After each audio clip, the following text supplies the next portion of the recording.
Ever felt a chill that has nothing to do with the weather?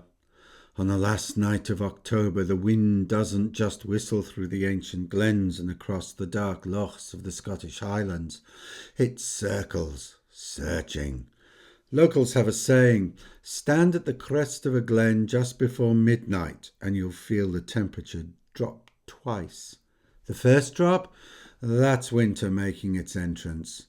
But the second? That's for whatever else might be following you home. You won't hear a casual happy Halloween here. Instead, folks quietly wish you a safe one. They say that in this night the very hills themselves seem to draw a breath, and the invisible doors to the other world don't just creak open, they swing inward, wide and welcoming, or perhaps foreboding. This isn't just a spooky story. It's a deep conviction that shaped Highland life for centuries. A night when the veil between our world and theirs thins to almost nothing. Samhain was never meant to be cute. Forget the candy corn and plastic pumpkins for a moment. This was the original raw festival. It marked the Celtic New Year, the hinge between harvest and hunger, between lingering light and the dark winter ahead. For the Celts, time was not a straight line, but a turning wheel. Endings and beginnings kissed at Samhain, and that kiss opened seams in the fabric of reality. Priests and wise folk taught that on this night spirits of the dead could return, some hungry for warmth, others vengeful or curious. The window stretched from sunset on the 31st of October to sunrise on the 1st of November. A whole night with a boundary thinned to a whisper. The Highlands, with their shadowed glens and misted lochs, were perfect corridors for such travellers. On the Isle of Lewis, some still leave a cup of ale by the back door for whose passing. Better to be laughed at than dragged through the peat by something unseen.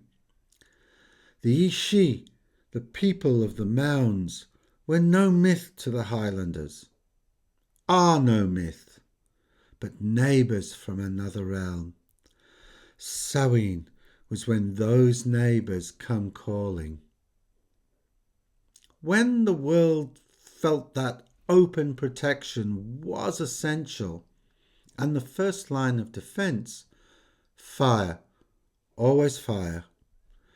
Before nightfall, families carried burning stalks around the croft sunwise, clockwise, and act to stitch a fiery fence between themselves and the unseen. Then comes the bonfires on knolls and hilltops, signals of community and light against the dark. Some build two fires, driving cattle between them for purification. These fires are both beacon and ward. Offerings followed, for sometimes appeasement worked better than defiance. A saucer of milk is left for the catchee, the spectral black cat with a white patch that roams on Samhain. Neglect it, and your milk would turn sour. Honour it, and blessings might follow. A handful of barley by the bear fed the fairy raid, the spectral procession of the otherworld, and a small peat coin broken on the threshold keeps spirits counting all night, unable to cross.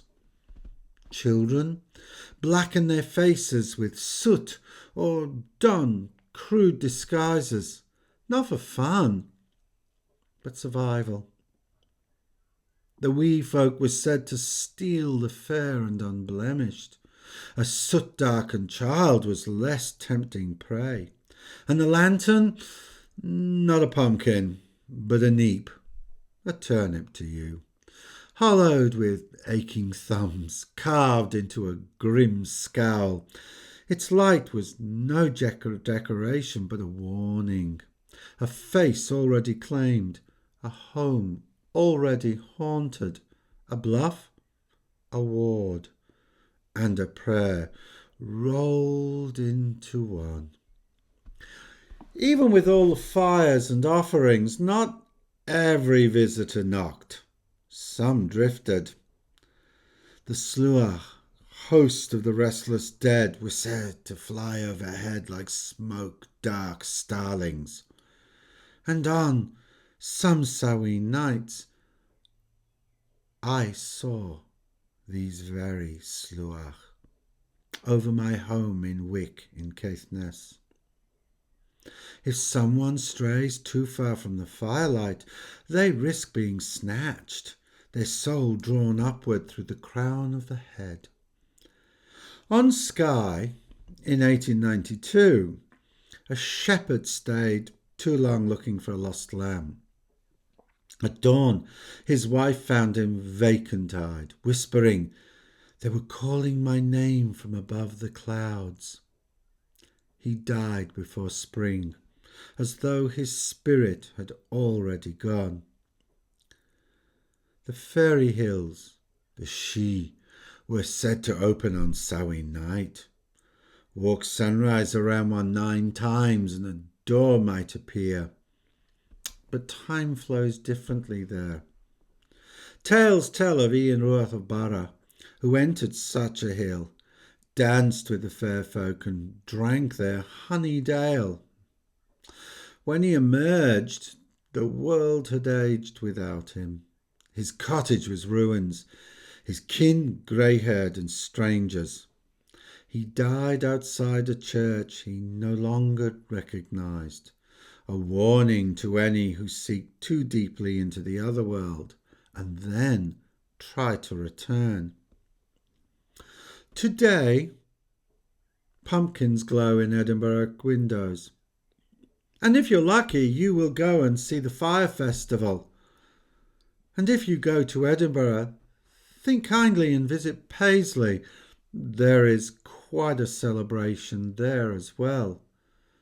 But in the Highlands, many still carve the neep. It's harder work, but more authentic. Geezing, the old form of trick-or-treating, also survives. Children still perform a song or a poem before earning sweets.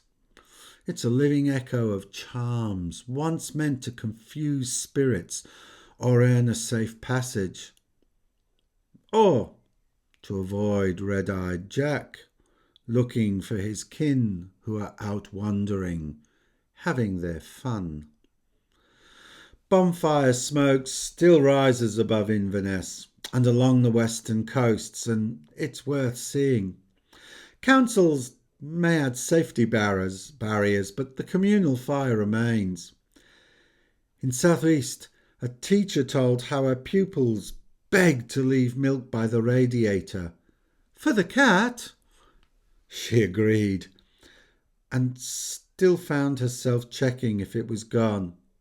Belief, after all, is patient.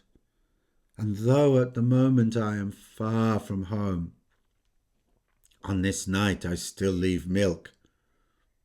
For the cat. Traditions adapt, but the heart remains. Appease first, celebrate second. It's a courtesy to the unseen, to the fair folk, and to the night itself. The worst hour, Highlanders say, isn't midnight, but the one just before dawn. That's when the gates begin to close, and anything left wandering rushes to return. Families kept watch by their embers, singing nonsense choruses to stay awake until the sky paled. At first cockcrow, or when the gulls stir, you douse the embers, sealing the night. Windows are opened a crack, so departing guests could leave without bitterness. Only after sunrise do you slice the Halloween bannock. To eat before then was to share with an unseen companion. It's the final courtesy, a farewell to the other world. The gates close, but the memory lingers. The highlands measure distance not in miles but stories.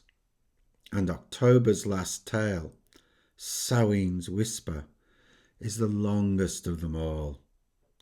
Whether you credit the fair folk or physics, the rituals endure because they work. They tether people to place, to season, to one another, to the unseen. So if you find yourself driving the A9 at dusk on the 31st of October and glimpse a flickering neat lantern on a stone dike, dim your lights. Someone is still keeping watch. And if the wind circles your car, not passing, but searching, roll the windows down just a crack and whisper, Gaver du Hacker, go gently, because the doors to the other world will open again next year, and courtesy, like the warmth of a fire, travels farther than fear.